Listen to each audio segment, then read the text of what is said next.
trying to find the best way for us to get better as a football team. Trey kind of made a lot of sense as a possible guy to look at. So we started some discussions with he and his agent, thinking that, potentially we'd have 2 pass rushers on the defensive line on both sides of the line. Again, I think it was disappointing, to us, and probably in a way, potentially disappointing probably to Trey as well.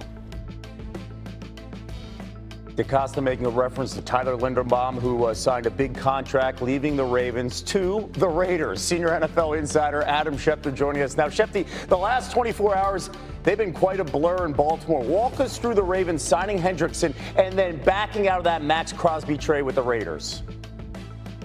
Well, Kevin, it's the reverse order, actually, because what happened here was Max Crosby and his wife showed up in Baltimore for what they thought would be a medical and a coronation and a celebration dinner on Tuesday night in Baltimore, and instead, doctors expressed concerns about the physical that he took. Other doctors reviewed the results. We don't know exactly what was in there, but there was enough cause of concern that the Ravens backed out of the deal, in the words of the Raiders, and decided to send Max Crosby back to Las Vegas. And instead, at that point in time, once they felt like they couldn't move forward due to the condition of his knee that underwent surgery 8 weeks ago, he spent the last 7 weeks on crutches, they pivoted to Trey Hendrickson. Now, you heard Eric DeCosta talk about their grand plan of pairing both defensive ends together, Max Crosby and Trey Hendrickson. And Trey Hendrickson was disappointed about the fact that that did not become a reality, that in the end, ultimately, Crosby goes back to the Raiders and Hendrickson reaches agreement on a 4-year deal worth up to $120 million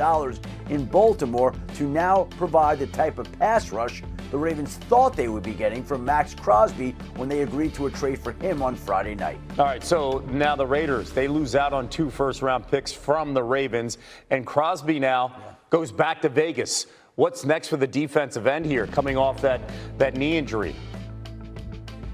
I think the Raiders are right back where they thought they would be, where they would be open to trading Max Crosby. They've taken calls from other teams, but they would have to get an offer they couldn't refuse. And you have to ask yourself, what team is going to give an offer that the Raiders can't refuse for a player right now who just didn't pass a physical, who essentially is 2 months removed from surgery, who is not going to be fully healthy until opening day of 2026, and who's coming off surgery to his meniscus bone and cartilage area. So there are questions. Now, his doctor, Neil Elatrosh, says that Max Crosby is right on track, right where he needs to be, but he may not be able to go through the type of physical to make a team want to trade for him for another couple months. There's a lot that's up in the air, a lot that still will play out here, and it's certainly possible that he could be back playing for the Raiders again this season. Okay, and Schefter, you got more breaking news in the NFL, stuff that you're reporting, that the Colts and quarterback Daniel Jones have agreed on a 2-year, $88 million contract. Jones led the league in passing in the first 10 weeks last year, but his season ended in week 14 with an Achilles rupture. He's still rehabbing, and you saw the Colts season nosedive after he went out. And back here with Adam Schefter, the quarterback market turns its attention now to another former first-round pick in Kyler Murray. What's the latest after Murray was officially released today by the Cardinals? Well, now that he is a free agent, he is free to sign with any other team. Let's keep in mind, the Arizona Cardinals will pay him $36.4 million this year, and he can go play where he wants for essentially the veteran minimum. One person told me there's a strong likelihood that Murray's going to wind up in Minnesota in the Vikings quarterback room with J.J. McCarthy. Another source said that he would be shocked if Murray did not wind up in Minnesota. So all signs point to Kyler Murray winding up with the Minnesota Vikings. We'll see if and when they can hammer out that agreement and get it done, but I would expect that to happen here in the coming day or two. Another quarterback now on the market, Kirk Cousins, also released by the Falcons today. Plenty of news coming in and out. Adam Schefter. Kevin and Christine with you on Sportscenter, and we're following the Baltimore shuffle. Hours after backing out of the Max Crosby trade with the Raiders, the Ravens agreed to a deal with Trey Hendrickson. Adam Schefter reports he gets a 4-year, $112 million deal. Sources say Baltimore had medical issues after Crosby's physical.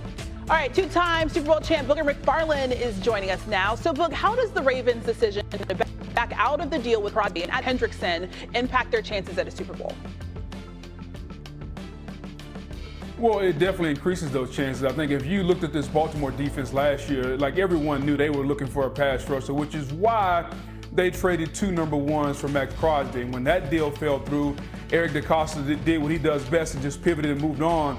And I think he got a player that's been looking to get on the market for a couple of years. We all knew that Cincinnati and Trey Henderson probably were going to head for a divorce, and they did. And now they get a guy who's been one of the more productive pass rushers in football. In his last 40 games, 39 sacks. 40 games, 39 sacks for Trey Henderson. So I think if you're Baltimore and you're in a situation now with Buffalo, with Kansas City, where it's Super Bowl or bust, I think you just added a key piece. Now, if they can get Nnamdi Madubuike back to go along that defensive line, you got Trey Henderson, you got Madubuike, you got a defensive line that can be really, really good in Baltimore. Okay, let's go to the other side because Crosby, he's still a Raider for now. What is the best landing spot for the All-Pro edge?